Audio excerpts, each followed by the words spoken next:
నేను చదువుతున్నాను. వెంటనే ఆ జన సమూహములను తాను పంపివేయనంతలో తన శిష్యులు దోణి ఎక్కి తనకంటే ముందుగా అద్దరికి వెళ్ళవలెను అని ఆయన వారిని బలవంతము చేశాను. ఆయన ఆ జన సమూహములను పంపివేసి ప్రార్థన చేయుటకు ఏకాంతముగా కొండ ఎక్కిపోయి సాయంకాలం అయినప్పుడు ఒంటరిగా ఉండెను.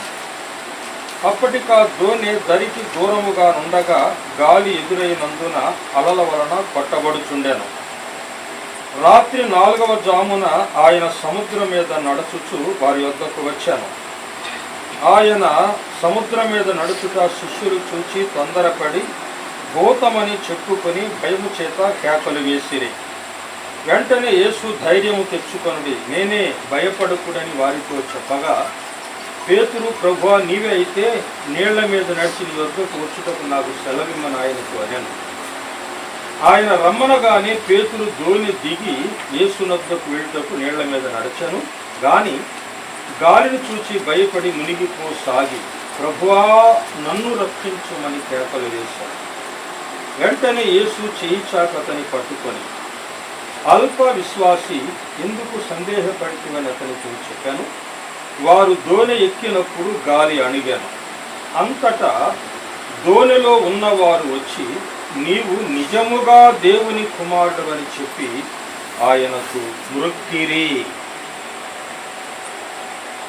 ప్రియులారా, మనం చదువుకున్న ఈ లేఖన భాగం మన ఆరాధన క్రమానికి సరిపోయిన భాగమని మనం గ్రహిస్తున్నాం. అంటే మన ప్రభువైన యేసుక్రీస్తు వారు అనేక గొప్ప కార్యాలు చేశాడు. అనేక గొప్ప కార్యాలు చేశాడు. రోగులను స్వస్థపరిచాడు. మరి 5 రొట్టెలు 2 చిన్న చేపలు విరిచి 5,000 మందికి ఆహారం పెట్టాడు.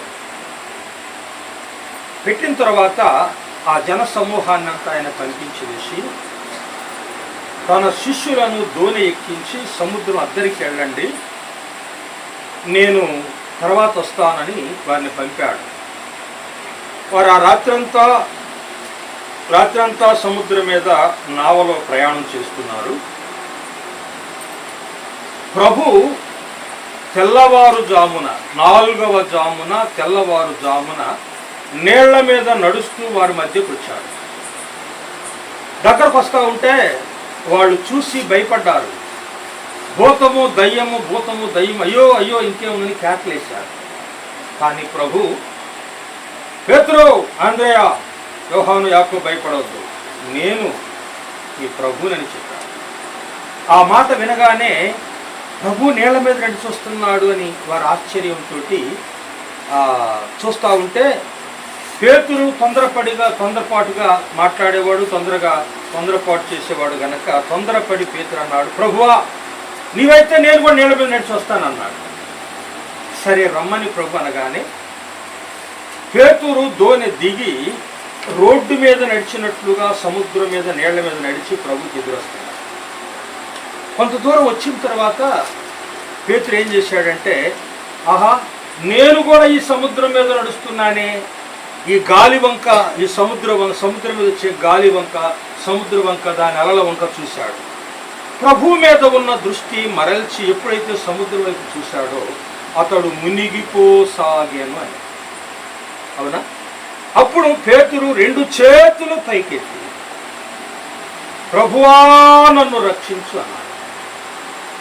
ప్రభు దగ్గరకు వచ్చి, అల్ప విశ్వాసి, ఎందుకు సందేహపడితివి అని వారి చేయి పట్టుకొని వారిని పైకి లేపి ఇద్దరు కలిసి వచ్చి దోణిలో ఎక్కిరి. వారు దోణిలో ఎక్కినప్పుడు ఆ దోణిలో ఉన్నారే శిష్యులు, వారు ఆశ్చర్యపడ్డారు. వారు ఎప్పుడైతే దోణిలోకి ఎక్కారో సముద్రము పొంగులు ఆగిపోయినాయి, గాలిని మళ్ళించింది.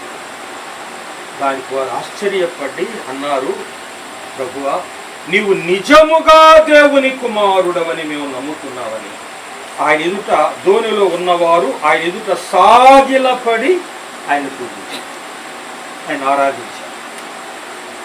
చూడండి, ప్రభువు సముద్రం మీద నడిచి వచ్చాడు, ధోనిలోనికి వచ్చాడు. ధోనిలో ఉన్నవారు ఆయన సన్నిధిని సాగిలపడ్డారు. ఇంతకాలం ఇన్ని సంవత్సరాలు, 3 సంవత్సరాలు ప్రభుతో కూడా వారు తిన్నారు, తిరిగారు, ఆయన ఉన్న చోట ఉన్నారు. కానీ ఆయన ఎవరు అనేది వారికి సంపూర్ణంగా అర్థం కాలేదు. ఇప్పుడు అంటున్నారు, నీవు నిజముగా దేవుని కుమారుడు. యేసు ప్రభు ఎవరండి? నిజముగా దేవుని కుమారుడు. ఆయన సన్నిధిని వారు సాగిలపడిరి అంటే ఆరాధన చేసిరి. చూడండి, యేసు ప్రభు నిజముగా దేవుని కుమారుడు. ఇంకొక మాట చదవండి, యోహాను మొదటి పత్రిక 5వ అధ్యాయం 20వ వచనం చదవండి. యోహాను మొదటి పత్రిక 5:20 ఏమన్నాడు? 5:20 దేవుడు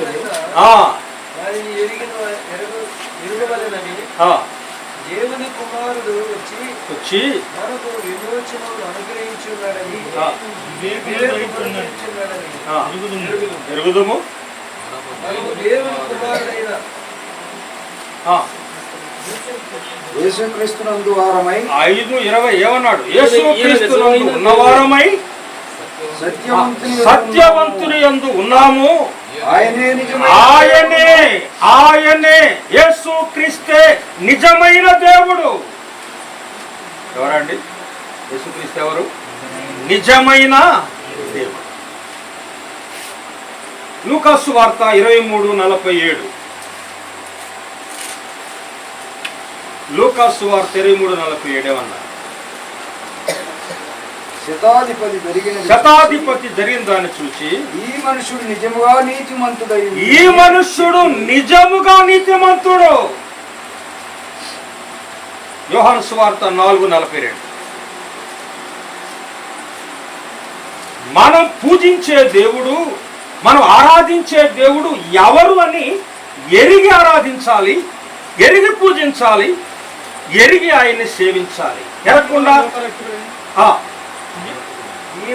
ఈయన నిజముగా లోకరక్షకుడని మేము నమ్ముతున్నాము అన్నారు.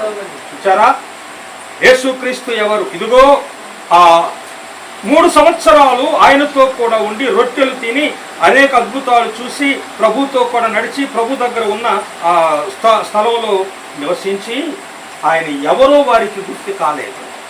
ఆయన ఎవరు? వారు ఎప్పుడు సాగిలపడ్డారంటే ఈయన నిజముగా దేవుని కుమారుడని ఎరిగి ఆయన సన్నిధిలో సాగిలపడ్డారు. మనం ఆరాధించే ప్రభు, మనల్ని రక్షించిన ప్రభు, మనం పూజించే ప్రభు, ప్రతి ఆదివారమున మనం సేవిస్తున్న ప్రభు ఎవరు? నిజమైన దేవుడు, నిజముగా నీతిమంతుడు, నిజముగా దేవుని కుమారుడు. ఆయన నిజముగా లోకరక్షకుడైన దేవుడు. ఆ ప్రభువును మనం ఆరాధిస్తున్నాం. ఆ ప్రభువును మనం ఆరాధిస్తున్నామని ఈనాడు మనం తలపోసుకోవాలి. నేను పూజించే దేవుడు గొప్పవాడు, నిజమైన దేవుడు, లోకరక్షకుడైన దేవుడు, నీతిమంతుడైన దేవుడు, పరిశుద్ధుడైన దేవుడని వారు ఆయన సన్నిధిలో సాగిలపడిరి. ఒక మాట, ఎవరు సాగిలపడ్డారు? ఎవరు సాగిలపడ్డారు? ధోనిలో ఉన్నవారు, సముద్రంలో ఉన్నవారు కాదు, సముద్రంలో ఉన్నవారు కాదు, ధోనిలో ఉన్నవారు ఆయన సన్నిధిలో సాగిలపడ్డారు. ప్రభువా నన్ను రక్షించు అని పేతురు అన్నప్పుడు ప్రభు వెళ్ళి ఆ చేయి పట్టుకొని అల్ప విశ్వాసిని లేపి ఆ పేతురును తీసుకుని వచ్చి ధోనిలో చేర్చాడు. రక్షణ పొందిన పేతురు ఎక్కడ చేరాడు? ధోనిలో. అదే అండి, సముద్రము భక్తిహీనులు కదలుచు ఉన్న సముద్రం వంటి వారు. సముద్రము భక్తిహీన ప్రపంచం. అలాగైతే ఈ ధోని అనేది దేవుని సంఘం. దేవుడు స్వరక్తం ఇచ్చి సంపాదించిన ఆయన సంఘము దోనె. 10 మంది ఉన్నారా, 20 మంది ఉన్నారా, 100 మంది ఉన్నారా, 1000 మంది ఉన్నారా కాదు.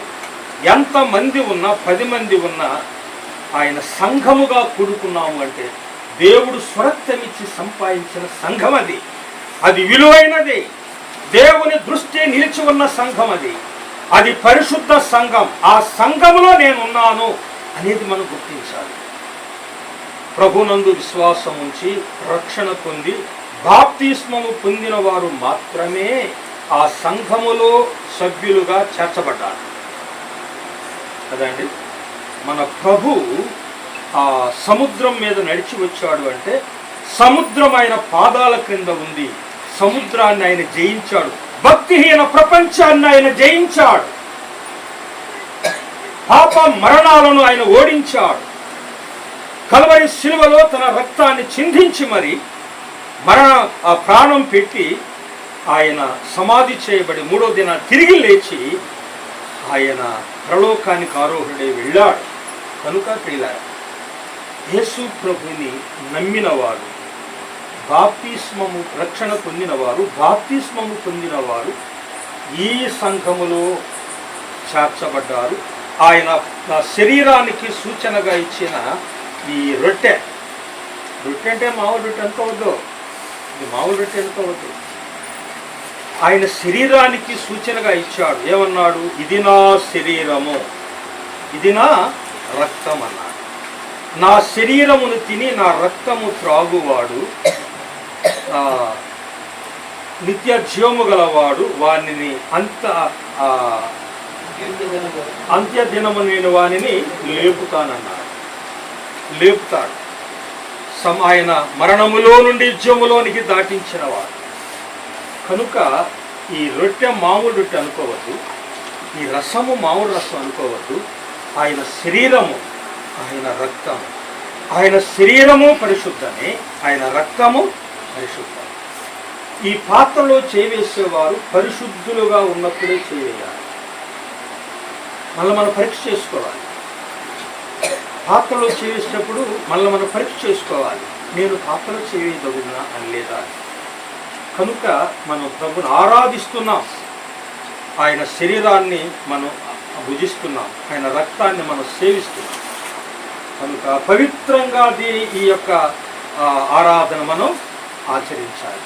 ఎవరైతే నమ్మి రక్షణ పొంది బాప్తిస్మం పొందిన వారు మాత్రమే ఈ పాత్రలో చేవేసి ప్రభుని ఆరాధించండి. మిగిలిన వారు, బాప్తిస్మం పొందని వారు, ప్రభు నమ్మని వారు మౌనంగా ప్రభుని ఆరాధించండి. పాత్రలో చేవేయొద్దు. ప్రభు ఆ బాప్తిస్మం తీసుకొని ప్రభుని సేవించేవారు మాత్రమే పాత్రలో చేవేయండి. ఆ బాప్తిస్మం లేని వారు మౌనంగా ఉండండి. కనుక ఇప్పుడు ఈ ఆరాధన కార్యక్రమం దేవుడి మాటలు మనందరి కొరకు దీవించి జరిగిస్తాడు. సహోదరులు స్తోత్రాలు చెల్లిస్తారు.